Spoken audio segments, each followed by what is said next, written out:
الرحیم۔ بھارت کے آئین کے حصہ 3 میں 12 سے 35 تک دفعات ہیں۔ آج بھارت کے آئین کے حصہ 3 کو شروع کر رہے ہیں۔ اس حصے میں بنیادی حقوق کو ذکر کیا گیا ہے، جنہیں انگلش میں فنڈامنٹل رائٹس کہتے ہیں۔ بنیادی حقوق بھارت کے آئین میں ہر شخص کو آزادی دیتے ہیں، مذہب کی آزادی، بولنے کی آزادی، اپنی زندگی جینے کی آزادی۔ اسی طرح یہ ہر شخص کو برابری عطا کرتے ہیں کہ کسی کو مذہب یا ذات یا نسل کی بنیاد پر کمتر نہیں سمجھا جائے گا وغیرہ۔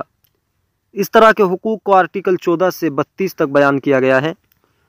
اس کے علاوہ جو بھارت کے آئین کے حصہ 3 میں آرٹیکل ہیں، ان میں بھی بنیادی حقوق کے متعلق ہی گفتگو کی گئی ہے، اور یہ حصہ 3 میں ذکر کیے ہوئے بنیادی حقوق ایسے ہیں کہ ان کو حکومت بھی نہیں چھین سکتی، اور نہ ان میں رد و بدل کر سکتی، اور نہ کوئی ایسا قانون بنا سکتی جس سے بنیادی حقوق پر اثر پڑتا ہو۔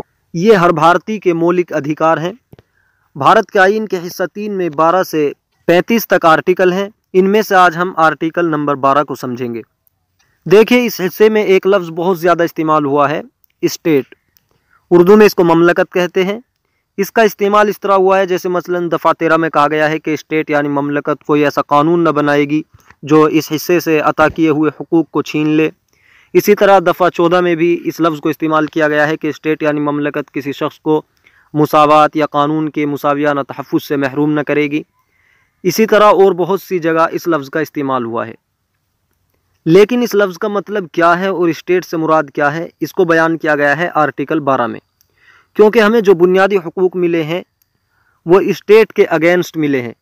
یعنی اگر کوئی ہمارے بنیادی حقوق کو متاثر کرتا ہے تو ہم اسٹیٹ کے خلاف ایکشن لیں گے، لیکن یہ اسی وقت ممکن ہوگا جب ہمیں پتہ ہو کہ اسٹیٹ سے کیا مراد ہے۔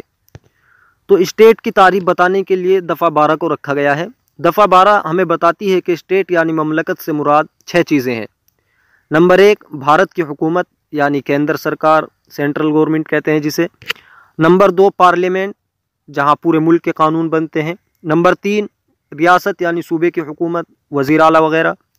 نمبر 4، ریاست کی مجلس قانون ساز یعنی ودھان سبھا، جہاں کسی صوبے کے قانون وغیرہ بنتے ہیں۔ نمبر 5، بھارت کی حکومت کے زیر اختیار مقامی حکام، یعنی وہ حاکم جو پنچایتی سطح پر ہوتے ہیں یا ضلعی سطح پر ہوتے ہیں۔ نمبر 6، بھارت کی حکومت کے زیر اختیار دیگر حکام۔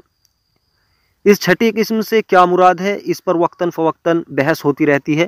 ابھی تک مکمل طریقے پر یہ فیصلہ نہیں ہو سکا ہے کہ اس چھٹی قسم یعنی بھارت کی حکومت کے زیر اختیار دیگر حکام، اس سے کیا مراد ہے۔ ضرورت پڑنے پر اس کا فیصلہ سپریم کورٹ کرتا ہے۔ دفعہ 12 سے پتہ چلا کہ اسٹیٹ سے مراد یہ 6 باڈیز ہیں۔ دیکھیں اب دفعہ 12 کا ترجمہ دیکھتے ہیں۔ اس حصے میں بجز اس کے کہ سیاق عبارت اس کے خلاف ہو، مملکت میں حکومت بھارت اور پارلیمنٹ اور ریاستوں میں سے ہر ایک ریاست کی حکومت اور مجلس قانون ساز اور بھارت کے علاقے کے اندر یا حکومت بھارت کے زیر اختیار جملہ مقامی یا دیگر حکام شامل ہیں۔ اس دفعہ میں ایک لفظ آیا ہے بجز اس کے کہ سیاق عبارت اس کے خلاف ہو۔ اس لفظ کو لا کر استثناء کیا گیا ہے کہ جو کچھ ہم نے مملکت کی مراد بیان کی ہے، جہاں بھی مملکت یا اسٹیٹ لفظ استعمال ہوگا اس سے مراد انہی میں سے کوئی ایک چیز ہوگی، لیکن اس صورت کا استثناء ہے کہ مملکت کے بعد آنے والی عبارت خود ہی یہ بتا دے کہ مملکت سے جو چیزیں مراد آپ نے دفعہ 12 میں لی ہے وہ یہاں مراد نہیں ہے۔ اس کا مطلب یہ ہے کہ مملکت سے کیا مراد ہے، اس کے لیے جو ہم نے 6 چیزیں لکھی ہیں، مملکت جہاں بھی استعمال ہوگا مملکت سے مراد انہی میں سے کوئی ایک چیز ہوگی، بجز اس کے کہ جہاں مملکت کا لفظ استعمال ہو رہا ہے اس کے بعد آنے والی عبارت ان 6 چیزوں کے خلاف ہو، یعنی آنے والی عبارت سے پتہ چل جاتا ہو کہ یہاں مملکت سے مراد ان 6 چیزوں میں سے کوئی نہیں ہے بلکہ کچھ اور مراد ہے، تو اس صورت کا تو استثناء ہے، ورنہ جہاں بھی مملکت استعمال ہوگا وہاں انہی 6 چیزوں میں سے کوئی ایک مراد ہو۔